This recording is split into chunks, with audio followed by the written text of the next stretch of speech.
So as of now, we are being recorded. Put all my phones on mute.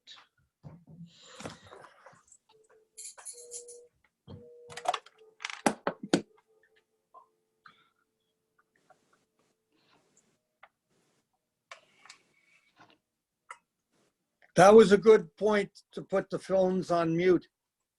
Yep. Yes, Tatiana. absolutely. I hear every message that comes in, and that's very disturbing.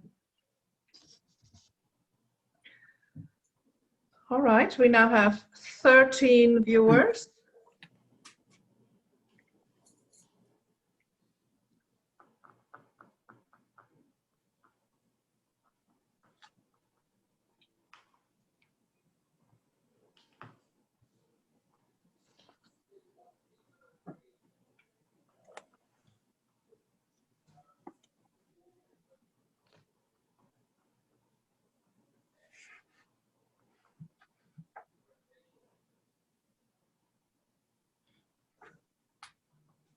And Mr. Westphal is there, Linda.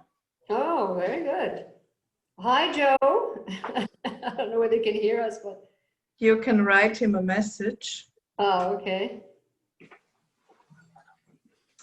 Oh, And your husband is joining, Linda. oh, very good. Okay.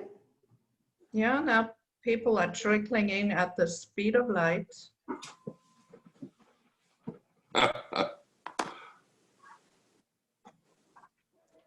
You are in total control of the situation, Tatiana. Oh, like a good DJ, you know. That's You what love we that. count on, Tatiana. Yeah, absolutely. You know, I don't know whether you know it, Bill, but Tatiana worked at the WEF during the years that you were attending. Yes, Oh, but I really? don't Responsible for think- Latin America. Yes, I worked with a chap called Paul Smyke. Don't know if that rings a bell. Yes, I remember Paul. And I don't think we had the pleasure of meeting at that time. Well, we probably passed one another because I was one of the old standbys there with Klaus Schwab. Every time he needed someone to run a meeting somewhere in the world, you know, to be chairman, whether it be with Mandela Yes. or with the King Hussein or something like that, and you know, all over the world. Yeah.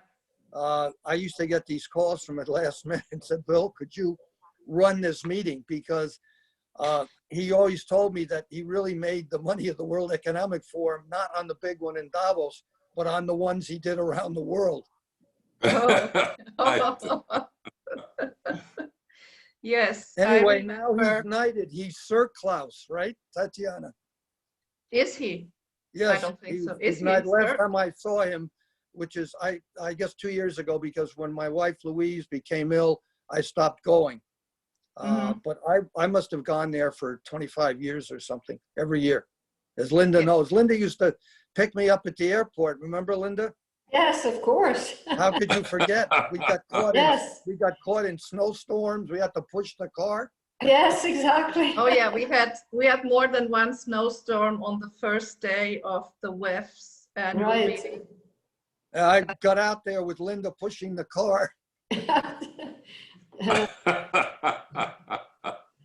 So what do you think? We now have 31 viewers. It is 2 minutes past 5. Shall we start? Give one more minute? Yeah, 3 minutes. Well, you said, Tatiana, that you had over 100 people sign up, but I think we all have things to do. So why don't we give it, as Carlos says, give it another few minutes, and then we start. We get going, right? Yes. We don't want to lose, obviously, all those who already signed up.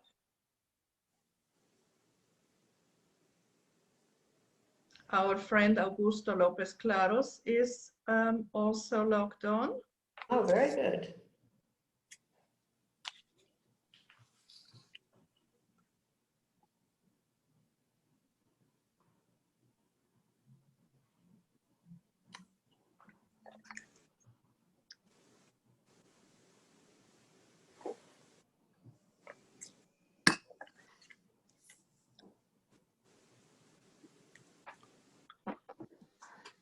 Okay, shall we go?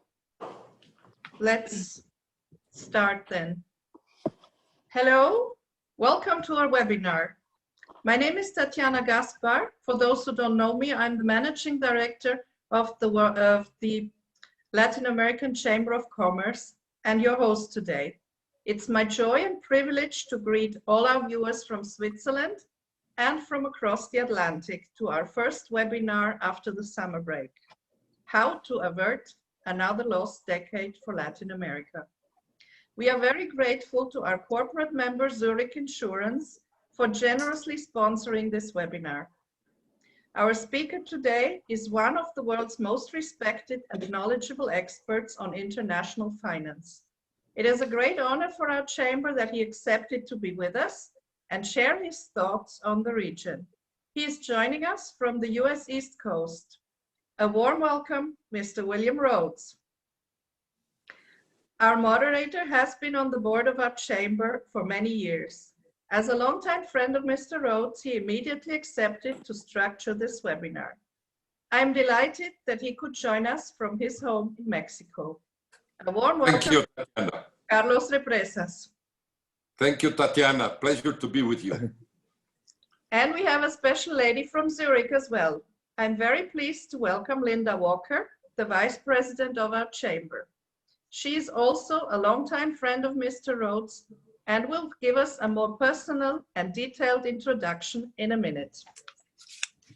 Linda and I agreed that we would not miss this opportunity to promote Mr. Rhodes' latest book, Banker to the World, the cover of which I hope I can share with you on the screen just now.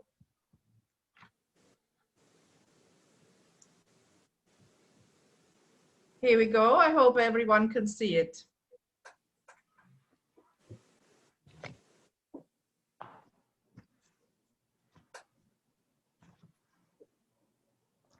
If you're interested, you can find the link to the press release on our website at the end of the webinar description. The book can be ordered at Amazon. And very kindly, Mr. Rhodes just told me that if you'd like to purchase the book, he will be pleased to sign it. So just write to me. I will give you the address where to send the book for a signature. Before we start, I would like to mention that the session is recorded and the recording, as usual, will be posted on our website for later viewing. The formal part will last for about 30 to 40 minutes. Then we shall open it for questions from the audience. Please write your questions in the Q&A section. If you are concerned about data protection, you can, of course, submit it anonymously. This is all from me for the moment, and I'm handing over to you, Linda. Okay, thank you, Tatiana. It is a delight for me to introduce my friend and longtime mentor, William Rhodes. I had the great pleasure to work with Bill indirectly over 21 years at Citibank. Bill is a legend in Latin America. I know no one who has the knowledge about the economies and the financial markets in Latin America that Bill does.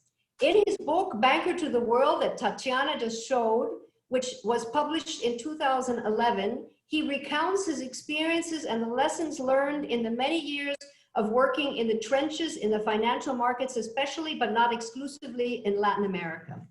Mr. Rhodes gained a reputation for international financial diplomacy in the 1980s and 1990s as a result of his leadership in helping manage the external debt crisis that involved developing nations and their creditors worldwide. For all of his commitment to the region, Bill has received innumerable awards. Bill received from Jacques de la Rosière, former head of the IMF and former president of the Banque de France, the Légion d'honneur for his commitment and immense efforts to resolve the financial crisis of the 80s at a ceremony which I had the privilege to attend. He later received the Officier and the Chevalier of France's Légion d'honneur.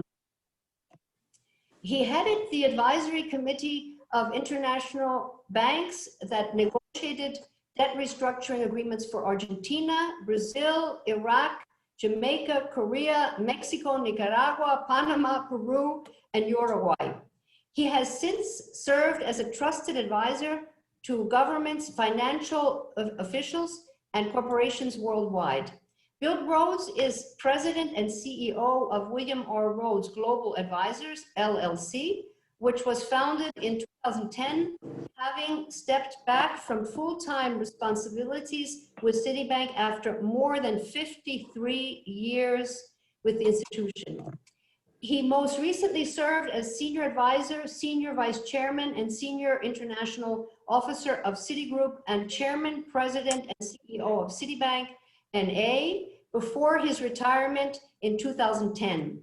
Subsequent to his retirement, he continued to serve as advisor to Citibank from 2010 through 2017. I now pass the word to Carlos Represas, who has kindly agreed to moderate our discussions. Many of you know already Carlos, as he has been a board member of the Latin American Chamber for many years and has also dedicated his career mainly to Latin America, where he was head of the Americas for Nestle, among many other high-level positions and directorships. I pass the word now on to Carlos. Thank you. Thank you very much, Linda. Very kind remarks from your side.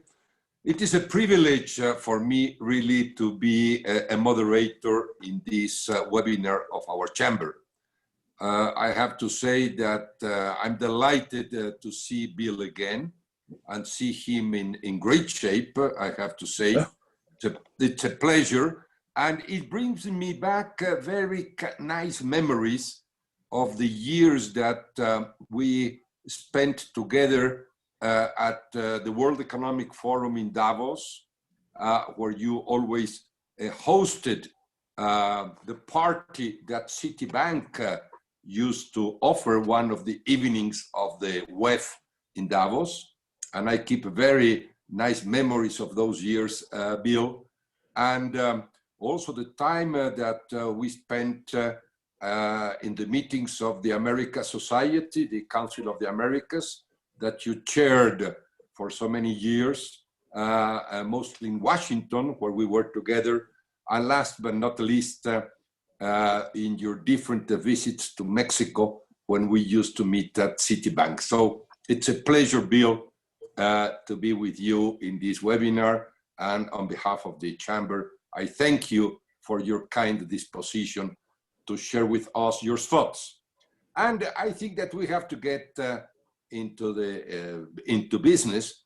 And I would like to ask you if you would like to share with us some remarks, general remarks about Latin America. How do you see today the situation in our region? And with all the experience that you accumulated over so many years traveling all over Latin America, the region with which you have, I would say, the closest attachment in your career. But I would very much like to hear from you this, and then we can start to have a dialogue. So welcome, Bill, and yours is the floor.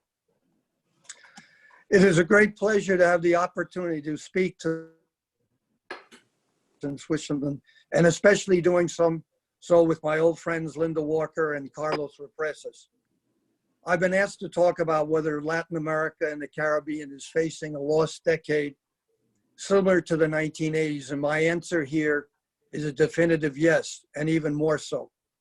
I believe the area is now facing simultaneously three of the greatest challenges it has had to deal with in over a century. One might call it the perfect storm. First is the worst health pandemic to hit the area in the last 100 years, COVID-19, and the effect of this pandemic on the region's population and its health systems.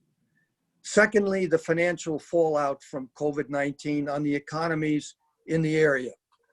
And third, the Venezuelan refugee problem, which people often forget is the largest migrant problem in the history of Latin America, covering some 5 million people, or 1/6 of Venezuela's entire population.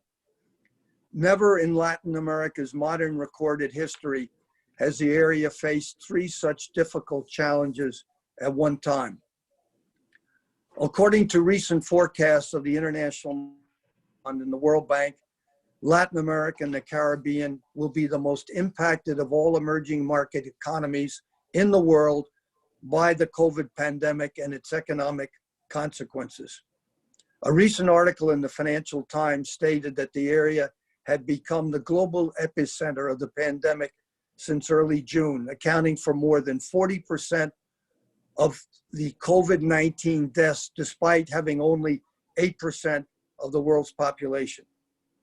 Latin America and the Caribbean as a whole are projected to have an historic drop in their gross domestic product, their GDP. Growth in the region was recently estimated by the Bank of America to plunge some 8.2%, which is far worse than the Middle East, Africa, or emerging Asia. Earlier estimates by the IMF and the World Bank talked about even a greater decrease of almost 10%.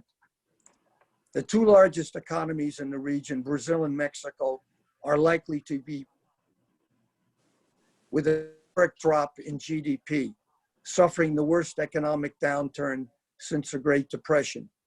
The latest forecast for Brazil is a contraction of 5 to 7%, and the Bank of Mexico, the country's central bank, recently estimated a GDP drop of between 8.8 and 12% for this year.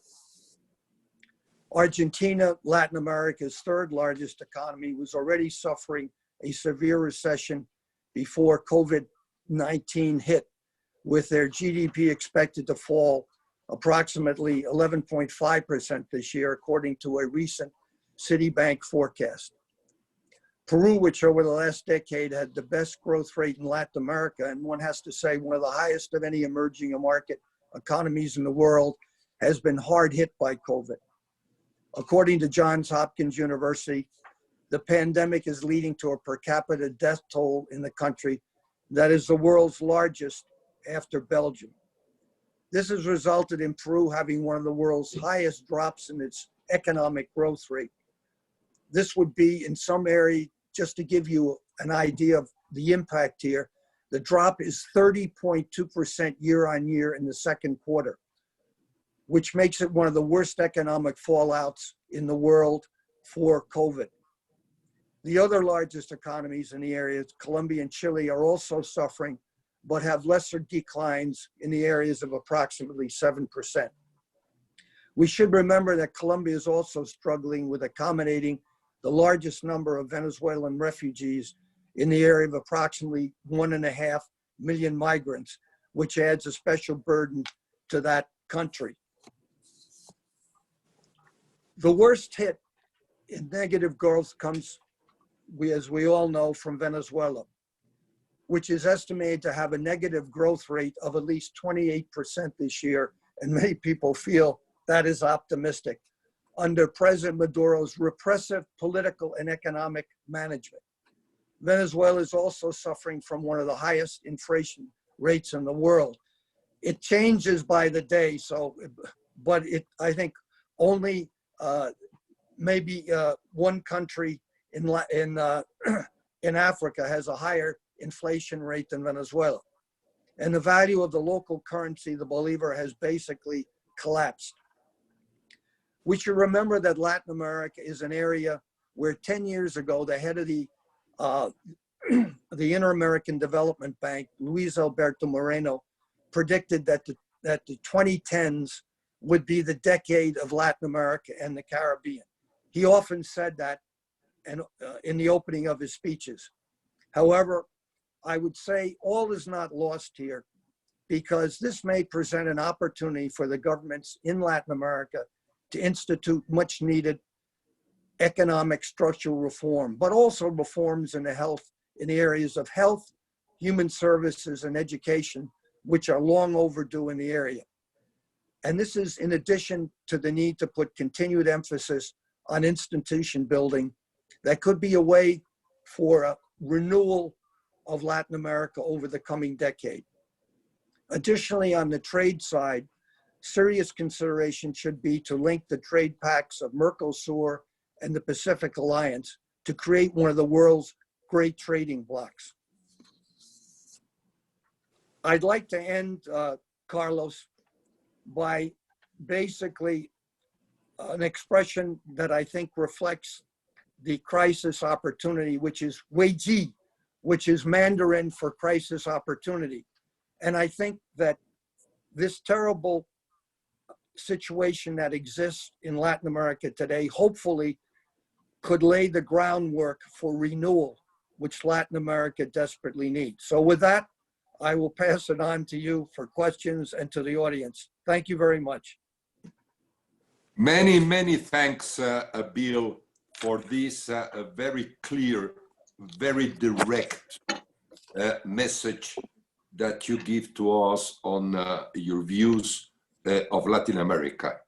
Unfortunately, I do have to share your point of view in terms of the enormous difficulties that Latin America is facing today, but even more so in the months to come.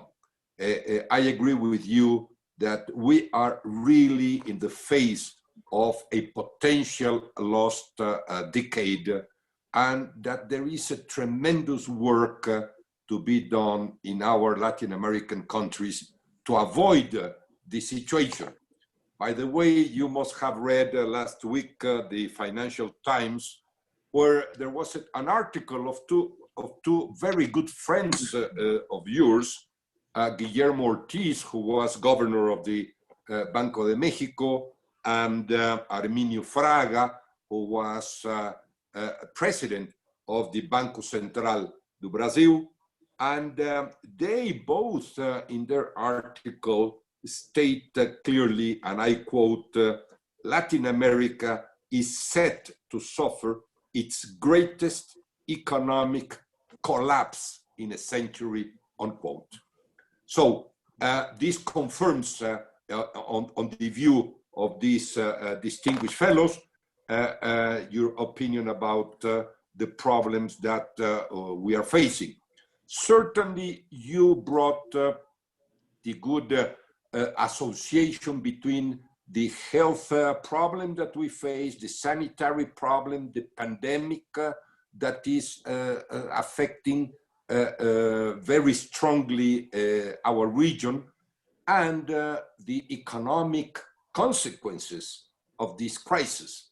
Now, the question that I would like to put to you is, do you see this economic crisis evolving into a financial crisis? And why do I say this? I ask you this because you are perhaps the most experienced person I ever met on debt refinancing in the world in general and in Latin America in particular. Now, I keep seeing the figures of the reserves of the central banks of the main countries of Latin America. I'm not talking about the case of Argentina. Let's keep it with Brazil and Mexico. I also see all this quantitative easing policy that we see in the developed world, the US, Europe, Japan, that creates enormous amounts of money. And we also see that interest rates are zero or even negative, such as is the case in Switzerland. So my question to you is, to which extent do you see this situation evolving into a major debt crisis, or if this is this situation will not be present in this occasion?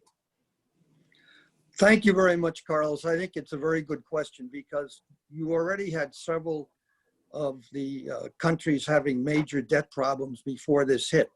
The most obvious case is Argentina, which had already been in recession, as I mentioned, when COVID hit.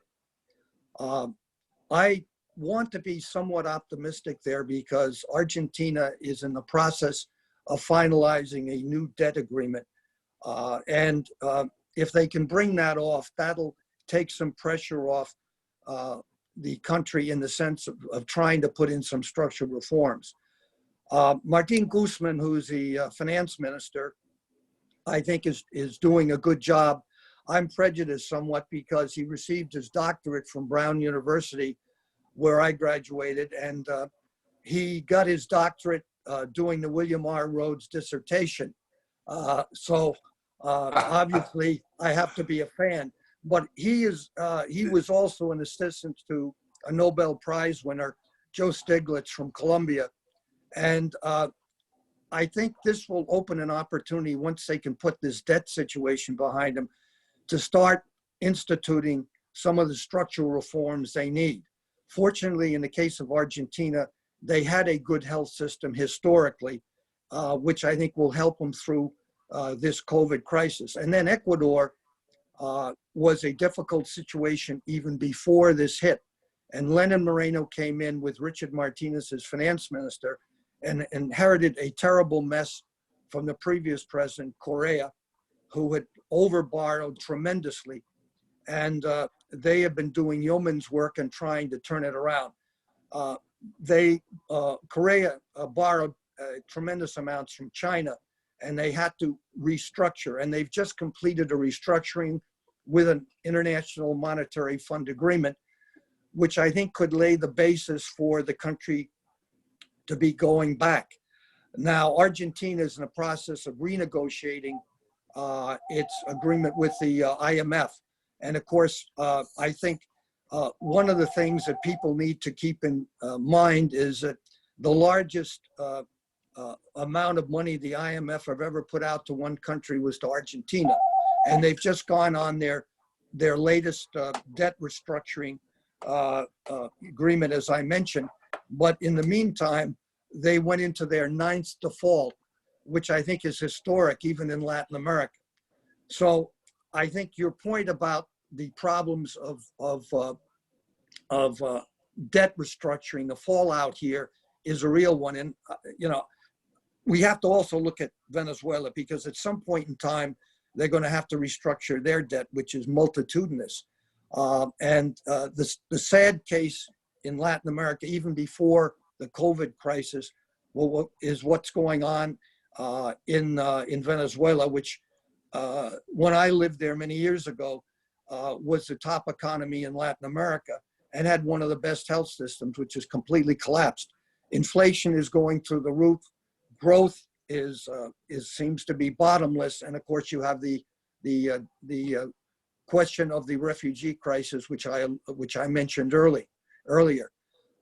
Then again, even in the Caribbean, you're going to have a number of restructurings, like the case of the largest island, English-speaking island, Jamaica, because they rely so much on tourism, and tourism has evaporated, as we all know. So the Caribbean islands are going to be very, very hard hit here also. So I see a lot of work needing to be done. Fortunately, countries like your own Mexico have done the work over the last 2 decades, where you will not have to get into restructuring, or Brazil, etc. But I think it is always something one needs to keep in mind, and we have not seen the end of this, that's for sure. Thank you very much, Bill. Very, very kind of you to share with us your views on this. Let me, before we open for questions in general, and I can see that there are some questions already coming, let me ask you about the problem that in general Latin America is suffering in terms of the pandemic and the economy, and in some countries, as you explained very well, the debt restructuring. I believe that this has to be with leadership also. And leadership not only on an individual country basis, but the problem of leadership on a global scale. Because today we have new trends that are really a matter of concern to most of us. The deglobalization of the world, the increased global protectionism that we see, the increase in nationalism, the loss of power of multilateralism that we see, to the point that I ask myself, are we back in the early 1910s, which was the anticipation of the Great War? And where is the leadership of the big countries, of the leading countries of the world? Where is the leadership of the US and of Europe in stimulating this development of leadership also in other regions of the world? What do you see this like? Well, I think it's a major problem because we do see growing nationalism, trade protectionism, all of the very things that we tried to learn from the 1930s, which brought on World War II, and all the reforms, the formation of the Bretton Woods institutions, the International Monetary Fund, the World Bank, and then subsequently the World Trade Organization, the World Health Organization, which is playing such an important role today. And I think that if we don't support, the leaders of the free world don't support these institutions, I think we could have a throwback, as you are alluding to. I mean, some people, Henry Kissinger likes to talk about, we must be careful not to be like the sleepwalkers who led us into World War I by not recognizing some of these problems that were growing, particularly nationalism that we see in the trade protectionism. So I think these are major problems. And, hopefully the G20, which is the organization that was put together now of the leading industrial and developing countries, can come up with some solutions to these areas. So I think the G20 is very key here, working with the IMF, the World Bank, World Trade Organization, the World Health Organization going forward. And I think it desperately needs the support of the major countries, including the United States. But also it needs the support of China, because we have to remember that in the very important economic crises we had after World War II, China was not involved because China was not a major creditor country. Now it is the world's second largest economy. It is one of the largest creditor countries to the emerging markets, including Latin America. And China must do its part Yes. by willing to be a full member of the Paris Club, which is the group of countries, of developed countries that holds most of the debt to the emerging market countries. They are only an observer. And many of the loans that they've made have been somewhat obscure in the sense of the terms and conditions. So there must be much more disclosure and cooperation of China going forward. So I think that is a new element.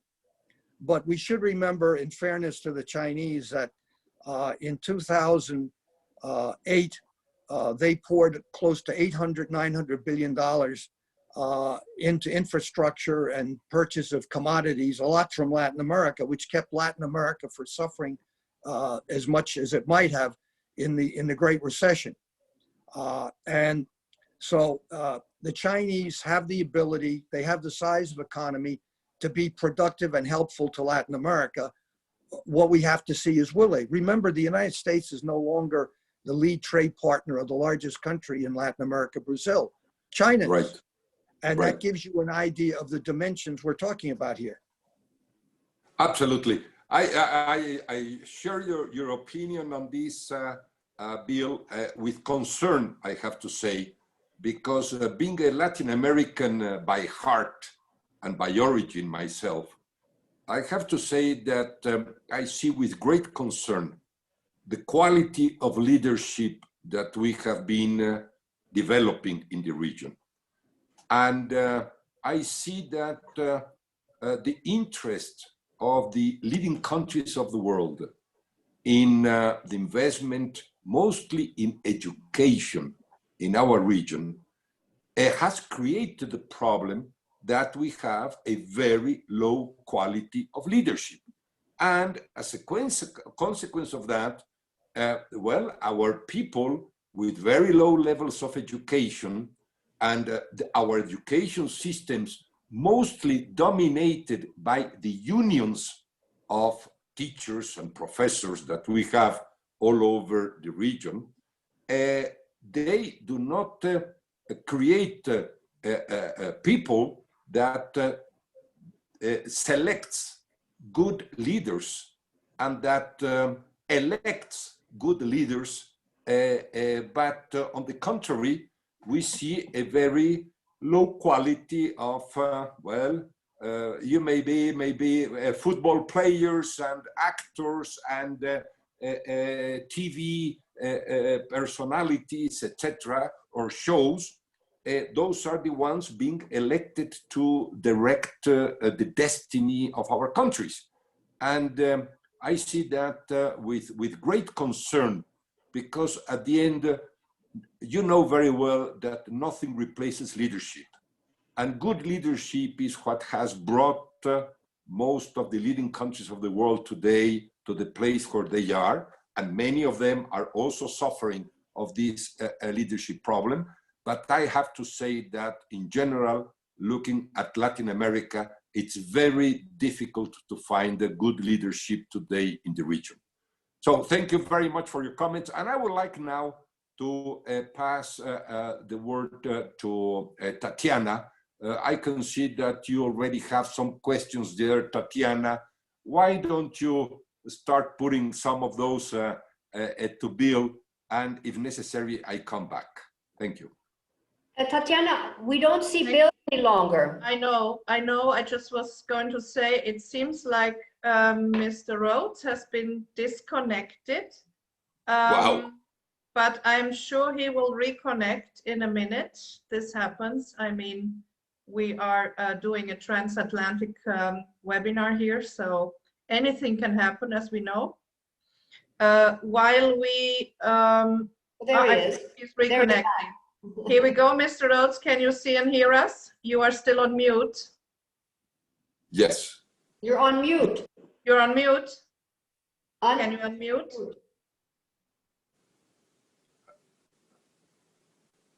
Okay, I'm unmuted here. Here we go. Good to have you back, sir. Carlos asked me to pick up the questions that were put on. I'm going to read them out by order as they entered. So there's one from Liberato Milo, Nestle Brazil. What's the role Brazil should play in Latin America, and what's the role it is in reality playing? Are there any opportunities? Well, I would say that obviously what happens in Brazil is very important for all of Latin America as the largest country. And I mentioned one of the things that I think should happen, which is a merger of Mercosur and the Pacific Alliance. But in Brazil, as we all know, you have a great finance minister, Paulo Guedes, and he has a program of economic reform, which if he can get through the Brazilian Congress, I think would give an opportunity for Brazil to get back, I think, to sustain growth, which we saw in the period of Fernando Henrique Cardoso after he put in the Real plan.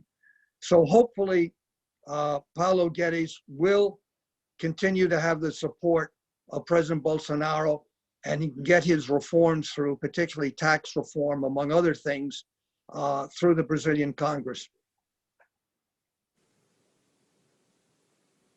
Okay. If I can jump in, Sure. Bill, I share absolutely with what you have said. I would just add in the answer to Liberato Milo, whom I remember very well from Brazil, and send him my regards. I would just add the fact that hopefully President Bolsonaro will give all the support that Paulo Guedes requires. Because the problem that I see at this moment in time is that some of the policies proposed by Paulo Guedes are not being supported at the same time by President Bolsonaro. And I think that that would be very, very bad for Brazil, because I share your point of view that Paulo Guedes has the right ideas to pursue this modernization of Brazil in the economic front. Okay. I would just add to that I think the rule of law here is very, very important, given what Brazil has gone through over the last few years, starting with Lava Jato. And I think this is one of the things that concerns people with the Bolsonaro administration. Another one is the need, I think, to improve the support of the health systems in Brazil. And this is another area which concerns me about Brazil. Indeed, indeed, I agree. Back to you, Tatiana. Let's take the next question from Carlos Arrocha, who, by the way, says, gran saludo a mi tocayo Carlos. Ah, Wouldn't Mr. Rhodes agree that COVID-19 has just accelerated trends, societal, economic, political, that Latin America was anyway facing? I think that's absolutely the case, but it also opens an opportunity, I think, to put in some of these structural reforms, I think, on the economic side, but also education and health, because many of these things have been constantly postponed. If you take a look at the Latin American debt crisis, the hope was that after the lost decade of the 1980s, a lot of these reforms would be put in place. And in some countries they were, but they weren't put in place on a full basis, and they were not followed up on. And the statement we heard from Luis Alberto Moreno about, that the 2010 would be the decade for Latin America, we've heard that before. And I think it gets back to Carlos's point on leadership. What is so important is leadership. And I'm hopeful that leaders will emerge from this crisis that really can carry Latin America forward, because Latin America has so much opportunity, I think, in the sense of human abilities, human resources. Forget about the natural resources, which we all know exist there, but in the sense of human resources. And this is why I am a big advocate of moving ahead on the trade side with Mercosur and the Pacific Alliance. I would like to see, and I go back to the time of our president, George Bush Sr., and even the beginning of the Clinton administration, of having a free trade zone for North America, which would actually link, Carlos, yes. I think, the modern equivalent of NAFTA. Yes. I didn't get into that before, but I take this opportunity to mention that. That would be ideal in my mind. Yes, absolutely. I cannot avoid sharing your point of view and expressing my full support, because I do remember very well when back in 1993, President Bush 41 proposed the creation of a hemispheric free trade zone. That's right. When we were close to the end of the negotiations of NAFTA. And I think that at that time, the idea was taken and a group was organized, but unfortunately, the chairmanship of that group was given to Brazil. And at that time, Brazil did not want to have a hemispheric free trade zone that could give an increased power to the United States in the region. And I have to say openly, I think that that's the true situation. And we missed the opportunity, which was corrected to some extent with the creation of Mercosur that has not functioned, and with the recent initiative of the Pacific Alliance, which is not progressing at the speed that it is supposed to progress. I fully agree with you. And just one word to my tocayo, Carlos Arrocha. Thank you for your regards. And let me just add that I do agree with Bill that the pandemic accelerated this negative economic trend in Latin America in general. And I have to say, in the case of Mexico in particular, let's not forget that already in the year 2019, which was the first year of the new administration, we already had a negative GDP growth in the country. So already the situation was going on the wrong direction, which was simply aggravated with the pandemic situation. Back to you, Tatiana. We have several more questions. I'm taking them by order as they come in. We have one from Manuel Martin. What does Mr. Rhodes think about the situation of Central America, especially about Panama?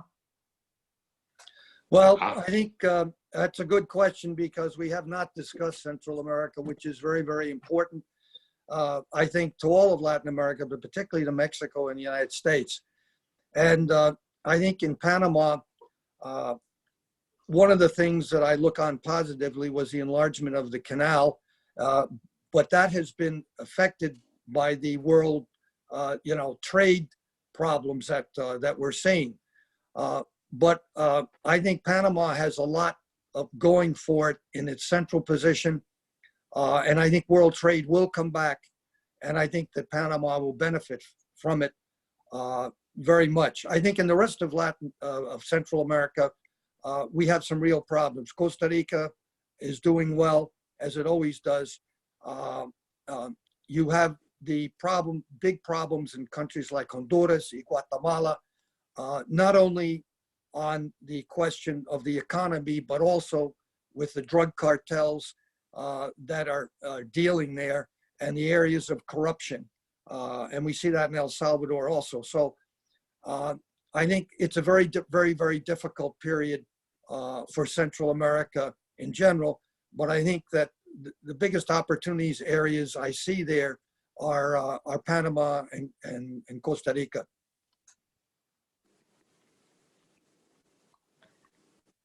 Okay, next question from Manuel Martin as well. Do you think the problem of leadership is only regarding Latin America, or is it a global problem? And if I may, I would like to add a thought of myself in the private sector. I hear increasingly that in connection with leadership, it is said you cannot be a leader without having emotional intelligence. In the public sector, what is the counterpart of emotional intelligence in terms of leadership? What is necessary in order to be a good leader? Well, that is quite a question. But it gets back to what Carlos had mentioned earlier about leadership. I think this is really key. And Latin America has produced some great leaders. I would just say in your own country, I look to Ernesto Cedillo, who's a close personal friend of both of ours, who was there in a very difficult period and steered the country through very well. Of course, he's a graduate of the great institution in Mexico. I call it the greatest institution of all, the Banco de Mexico, the central bank. And I think Fernando Enrique Cardoso took a country in default, in moratorium, and with a great group of people working with him, one of which was Arminio Fraga in the Central Bank of Brazil, and put forth the Real plan and set the stage, I think, for a period of sustained growth up to recently for Brazil. So I think the leadership is there, but what you need to do is to see it on a sustained basis. And I just looked at another case when I think about Ecuador in the mess that Lenin Moreno inherited. I mean, he had everything going against him. And I think he's done yeoman's work there on trying to turn the country around. Colombia also, I have to mention here, because they went through a very difficult period after the Bogotazo, with violence, the drug cartels, the FARC, and their economy has stabilized, their political leadership has stabilized, notwithstanding the influx of over 1.5 million Venezuelan refugees. So I see a lot of light at the end of the tunnel, but obviously leadership is key here, and you need it on a just like you need sustained growth, you need sustained leadership in these countries. The next question comes from Philip Nell, the honorary ambassador of our chamber. Thank you very much, Mr. Rhodes, for presenting us your assessment of the situation in Latin America. In your opinion, why is Latin America hit so much harder than other developing and emerging economies? Is it more a sociological and inequality issue or an economic one?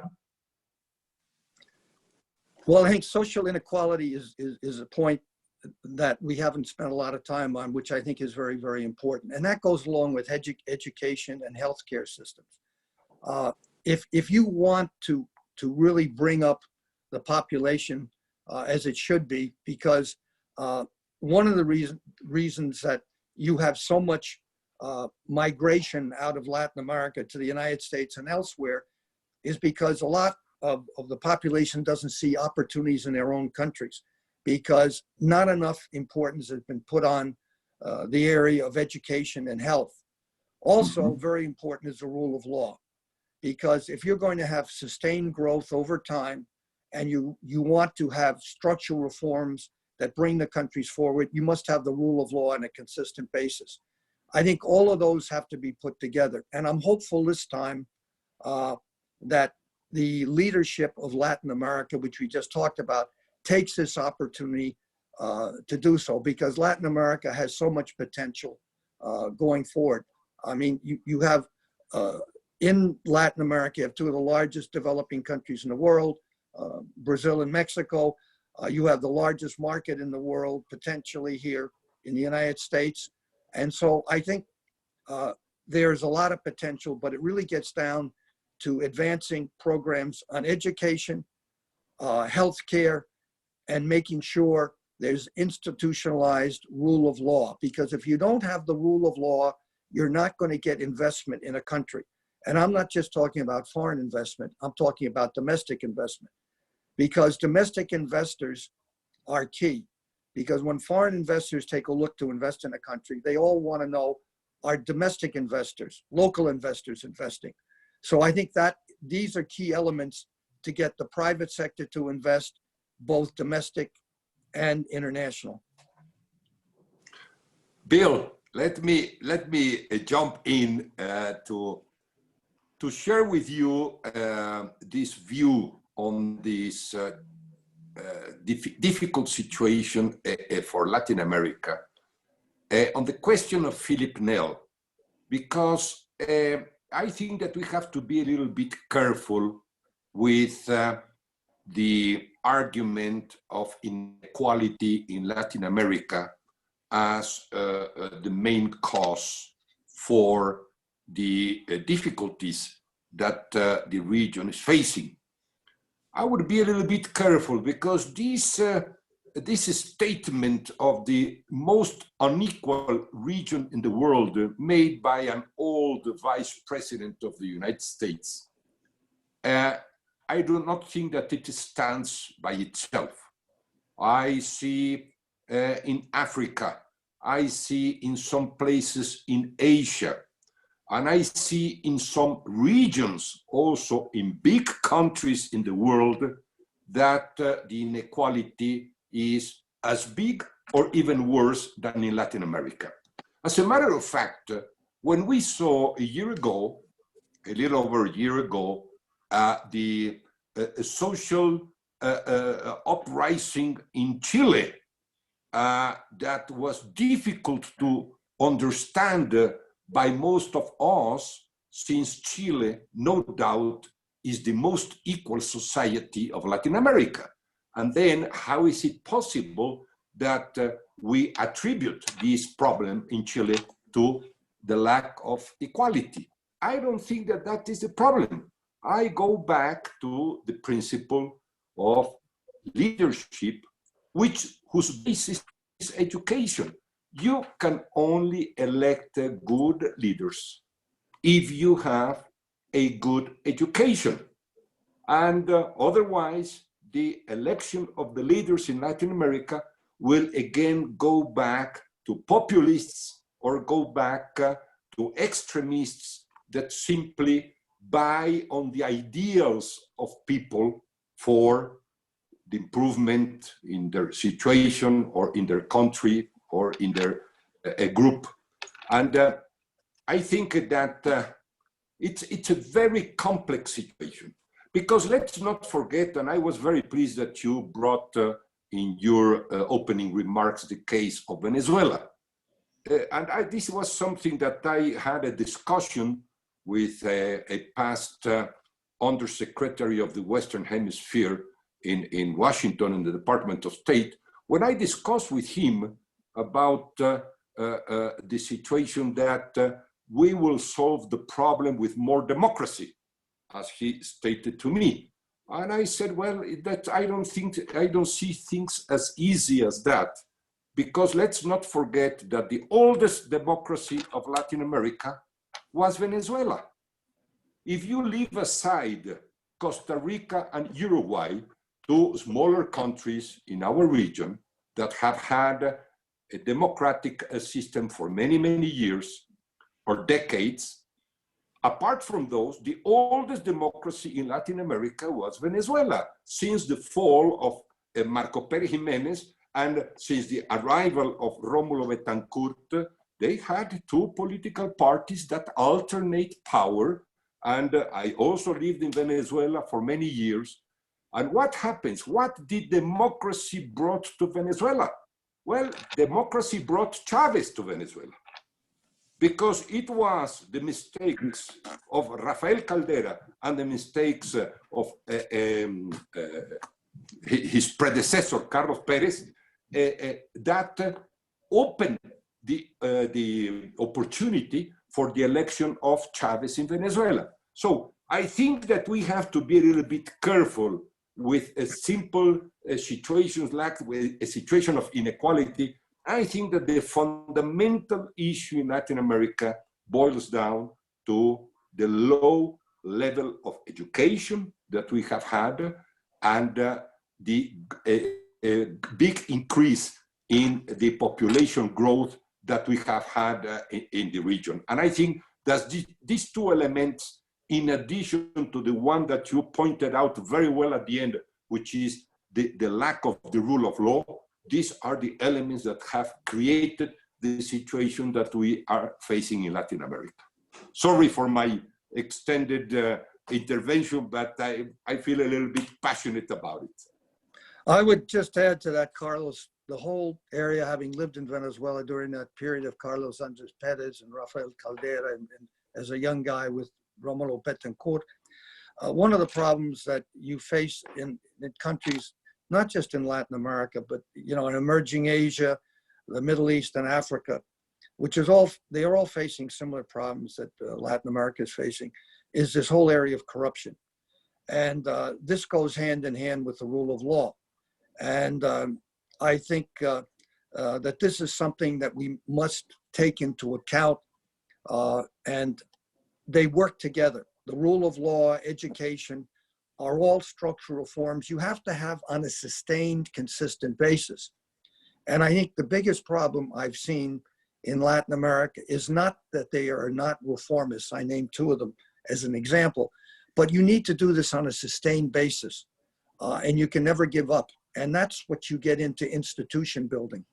And I would say, if you want to couple it all together, it's the importance of institution building, which also gets you the rule of law and also controls on corruption, which I think has undermined Latin America to a very, very important degree. Thank you, Bill. We have another question from Manfred Ebling, our board member and our sponsor, Zurich Insurance. Thank you, Mr. Rhodes, and very much for your important insights and candid remarks. Coming back to your opening remarks, what would be required to embark on the restructuring as a chance to turn around the situation in the region? What can multinational corporates, as some attending here, contribute thereby? Thank you. Well, I think that's a good way to end the conversation, Tatiana. And I thank our sponsor who works for a great company where I've had a lot of friends over the years.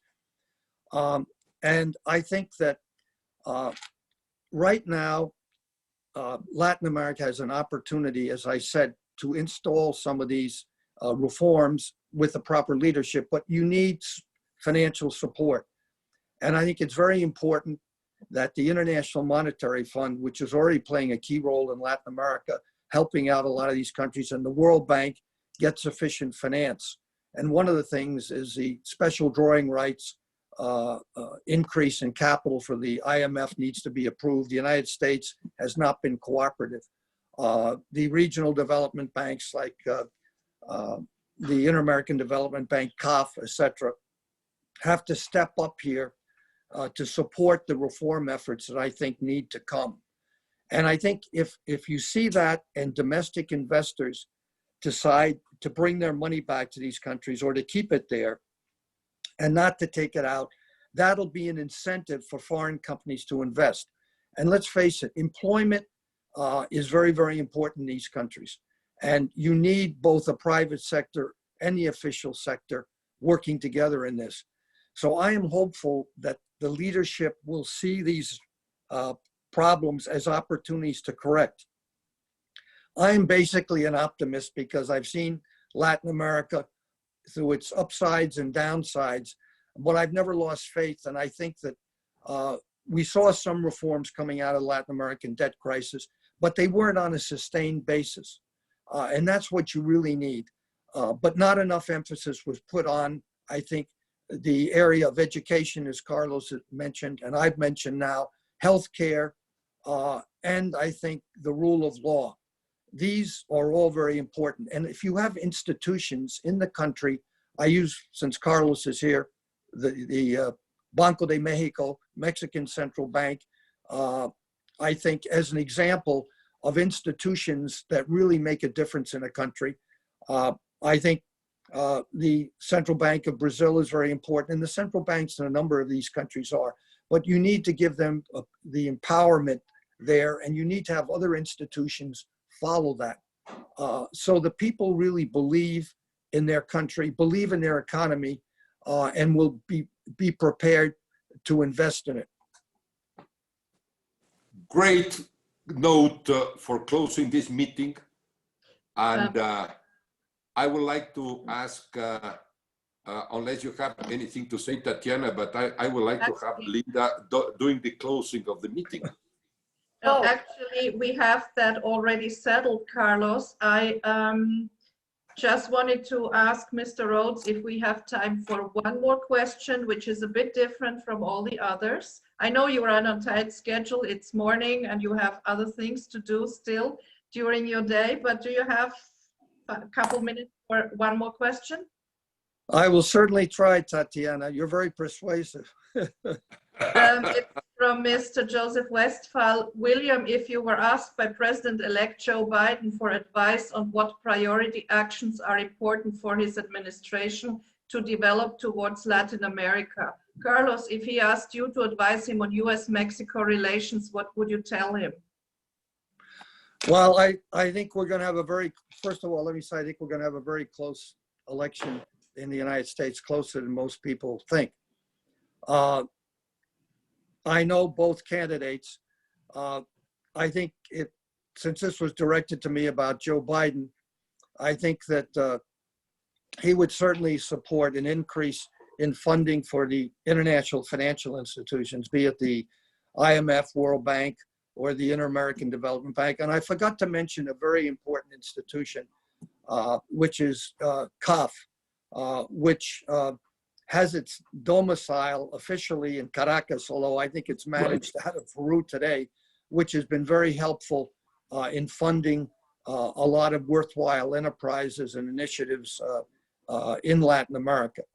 Joe Biden has always talked about the importance of Latin America, and we'll have to see. We've mentioned in the past several presidents that were very much interested in Latin America. I personally got to know George Bush Sr. Very well, and we talked a lot about his interest and actually his love for Latin America. And We actually went to the World Cup together in 1992 in Los Angeles, and I was rooting for Brazil, and he had to be careful because Brazil won in the largest overtime ever, and penalty kicks. And I had my Brazil hat on, but he said, Bill, I have to be neutral because I'm an ex-president, because they won over Italy. But I would hope that President Biden would take the interest in Latin America that I saw with George Bush Sr., who was the one, as Carlos mentioned, who wanted to develop a free trade agreement of the Americas. So that is my hope. We'll see, first of all, if he gets elected, and then we have to see what his policies will be, in real time. But thank you for the question.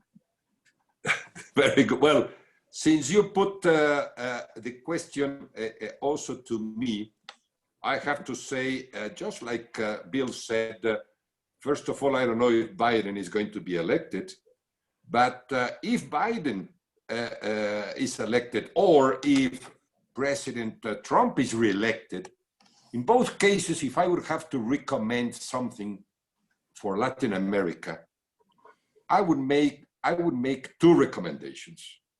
The first one is that the moment has come for the US, together with Mexico, to create a development plan for Central America. We have a big problem in Central America that is getting aggravated on a constant basis, and we need the action. We need a kind of a Marshall Plan, very well conceived, with the US and the collaboration of Mexico to really jump in and contribute to solve the issues in Latin America.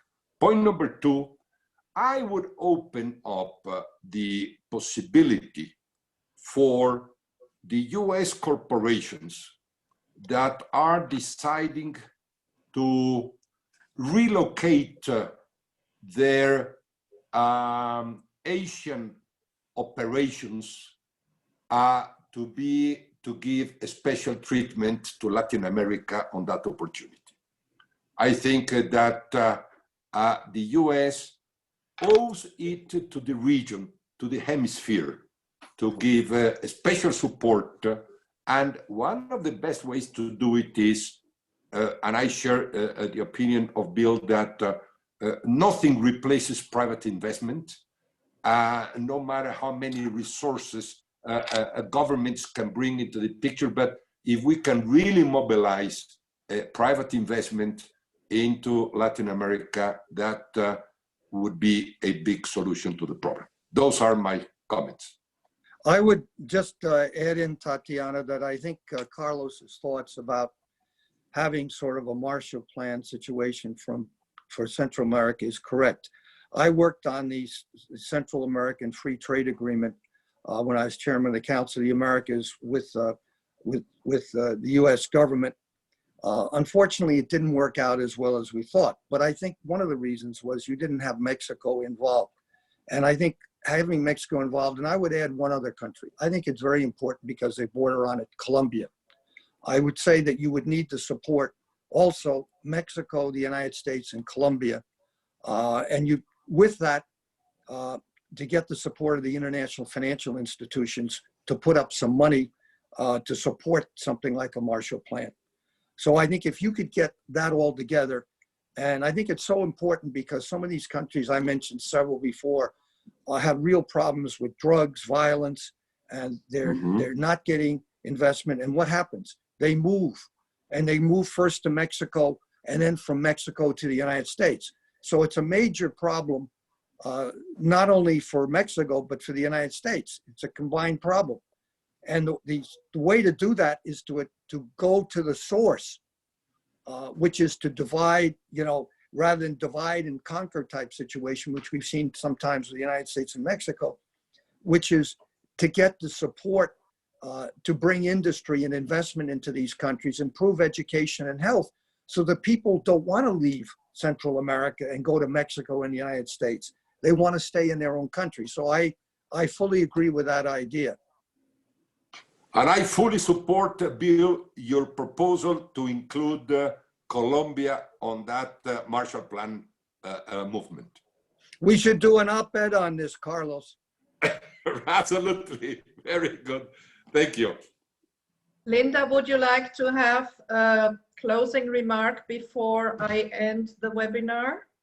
No, I would just like to say that it's been an absolute pleasure and an honor to be with both Bill and Carlos, who have been dear friends over so many years. It's been a real pleasure, and it's listening to your comments is just for us and for all of the people that have participated. I think it's been a very good use of our time, and we want to thank you once again for being with us, Bill and Carlos. And thank you, Tatiana, for organizing. Well, thank you. you. This was truly an exceptional moment for me too. I want to show one more time Mr. Rhodes' book, Banker to the World, which you can, if you wish, purchase at Amazon. And if you would like Mr. Rhodes to sign it, let me know and I will give you his address where to send it.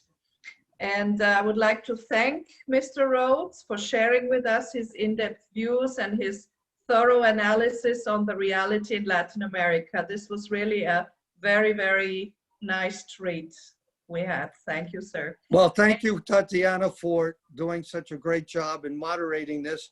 And by the way, there's a lot in that book about Latin America. And of course, Carlos, thank you again for being part of this, because it gave me a chance to renew our old relationship. And of course, in the case of Linda, Linda's a very special person in my life. She has been my prize mentoree over the years. And so it was a great honor to have her, do the opening here. So again, thank you all.